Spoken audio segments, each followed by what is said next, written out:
Hey everyone, it's Julie here with TipRanks, and today we're taking a look at 3 mining stocks with unanimous strong buy ratings. So let's get into it. Alright guys, welcome back. Thank you all so much for being here. Today we're taking a look at 3 stocks in the mining industry. Their focuses range from gold and precious metals to different construction materials. But one thing they do have in common is that on Wall Street they've gotten all buy ratings. So today we're going to take a look at these companies, what it is that they do, and of course what those Wall Street analysts are predicting for the stock's future. We found today's stock using one of my favorite TipRanks tools, the Stock Screener. That is found right at the top of the screener menu, and for today's filters, I wanted some big upside potential over 20%, a strong buy consensus from analysts, and we narrowed in on that basic materials sector to give us our list of companies down below.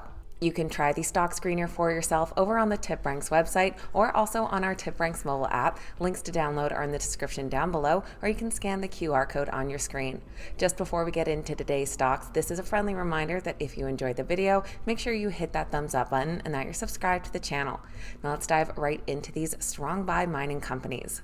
First on our list today is Hudbay Minerals.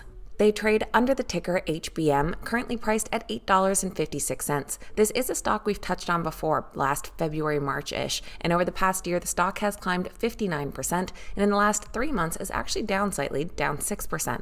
Hudbay Mineral is an integrated Canadian mining company with a focus on the discovery, production, and marketing of base and precious metals.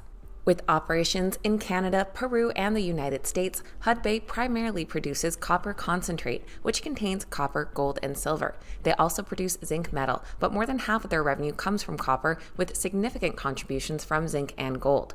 Their operations are characterized by their long-life mines in Tier 1 mining jurisdictions, focusing on creating value for shareholders through efficient operations, organic growth, and accretive acquisitions. On November 13th, they shared their third quarter earnings report, coming out with both an earnings and revenue beat and reaffirming their future guidance. They reported Q3 earnings per share of 13 cents, beating analyst expectations by 9 cents per share, and revenue came in at $485 million, growing about 1% year over year, beating by nearly $33 million. They achieved record gold production in Manitoba with a 52% increase from the second quarter and improved their cost guidance. Recently weighing in on the stock was an analyst from Stifel who noted a permit that they recently received for one of their projects in Arizona. The analyst said that this air quality permit was the last of 3 major state-level permits, meaning that Phase 1 is now substantially de-risked from a permitting perspective. Lack of growth avenues has long been a perceived knock against the Hudbay shares, and Stifel views the de-risking of growth project Copper World as key to undoing this perception and potentially driving a re-rating of the company's stock, which is currently trading at a discount to peers. There are 7 current analyst ratings on Hudbay Minerals, and they all come in with a buy. And that unanimous strong buy rating comes with an average price target of $11.92, implying an upside potential of over 39%. Looking at those price targets down below, we can see several analysts recently bumping up their price targets. Our low end would be $10.40 for an upside of 21%, while our high end is $16 from Stifel for an upside of nearly 87%. For our second stock, we're looking at Alamos Gold. They trade under the ticker AGI, currently priced at $19.06 per share. In the past year, they've climbed 55%, and in the last 3 months are also down slightly, just under 3%. Alamos is another Canadian-based company with a focus on the mining and production of gold. Their approach includes not only mining existing resources, but also continuously exploring for new gold deposits to support long-term growth. They have 3 main gold mining operations, with their Young-Davidson mine in northern Ontario, Island Gold Mine also in Ontario, Canada, and the Mulatos mine in Mexico. On top of that, they also have several development projects across Canada, Turkey, and the United States. They shared their third quarter earnings report on November 6th, coming out with a slight miss on earnings, but a revenue beat along with record production. Their Q3 earnings per share came in at 19 cents, falling 2 cents short of analyst expectations, while revenue of $360.9 million grew 40% year over year, beating estimates by $1.3 million.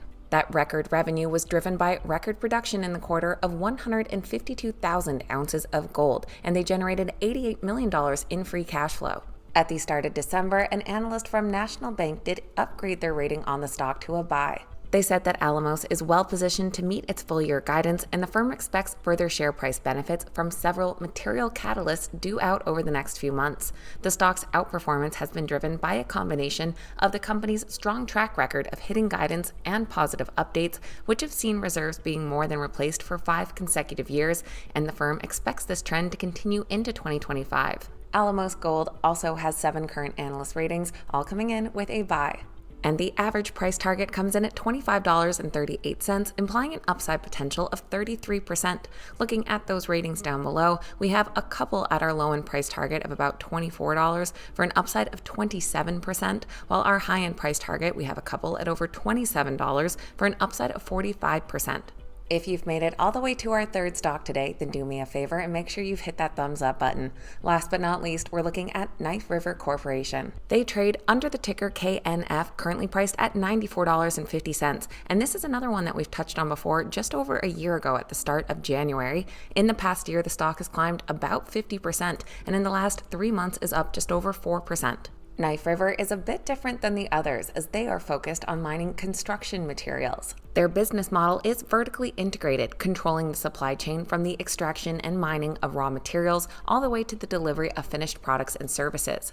They mine, process, and sell construction aggregates like crushed stone, sand, and gravel, and they have over 1 billion tons of reserves across 188 aggregate sites, making them one of the largest producers of sand and gravel in the United States.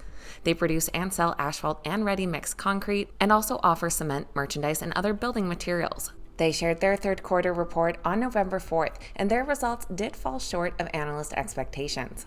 For their Q3, they reported earnings per share of $2.60, falling about 21 cents short of analyst expectations. And while they did achieve record third quarter revenue of $1.11 billion, that did slightly miss expectations by $10 million. While they did face some challenges in their Texas operations from weather impacts, they still delivered record gross profit and net income, with EBITDA of $225 million, increasing 6% from the same period last year.